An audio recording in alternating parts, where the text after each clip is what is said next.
Hello friends, welcome to Chandu's kitchen and vlogs. ఇవాళ అయితే నేను పనసకాయతో కర్రీ చేస్తున్నాను.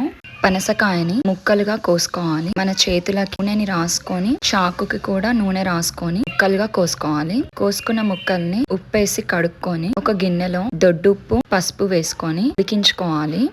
80% ఉడికించుకోవాలి. చూస్తున్నారు కదా ఎలా ఉడుకుతుందో. మధ్య మధ్యలో కలుపుతూ ఉడికించుకోవాలి. కుక్కర్లో అయితే 1 విజిల్ వచ్చే వరకు ఉడికించుకోవాలి. ఇలా ఒక ముక్క తీసుకొని స్పూన్తో కట్ చేసుకొని చూస్తే ఇలా కట్ అయిపోవాలి.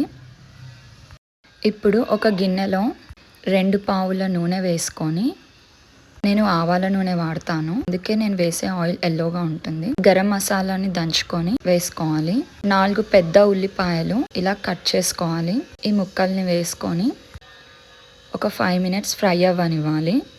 ఇలా మగ్గిన తర్వాత ఒక స్పూన్ అల్లం వెల్లుల్లి పేస్ట్ వేసుకొని కలుపుకోవాలి.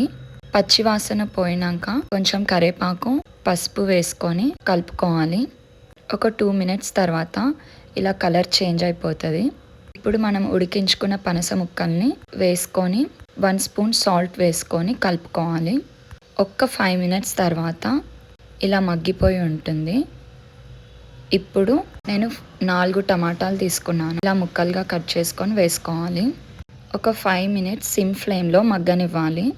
ఇప్పుడు 1.5 స్పూన్ల కారం, 1 స్పూన్ గరం మసాలా, 1/2 స్పూన్ ధనియాల పొడి వేసుకొని కలుపుకోవాలి. మెల్లగా కలుపుకోవాలి, లేదంటే ముక్కలు విరిగిపోతాయి. 5 మినిట్స్ మగ్గిన తర్వాత 1/2 గ్లాస్ వాటర్ వేసుకొని 2 మినిట్స్ అలా సిమ్ ఫ్లేమ్లో వదిలేయాలి. కర్రీ రెడీ అయిపోయింది. ఈ పనసకాయ కర్రీకి చపాతీస్ కాంబినేషన్ చాలా బాగుంటుంది.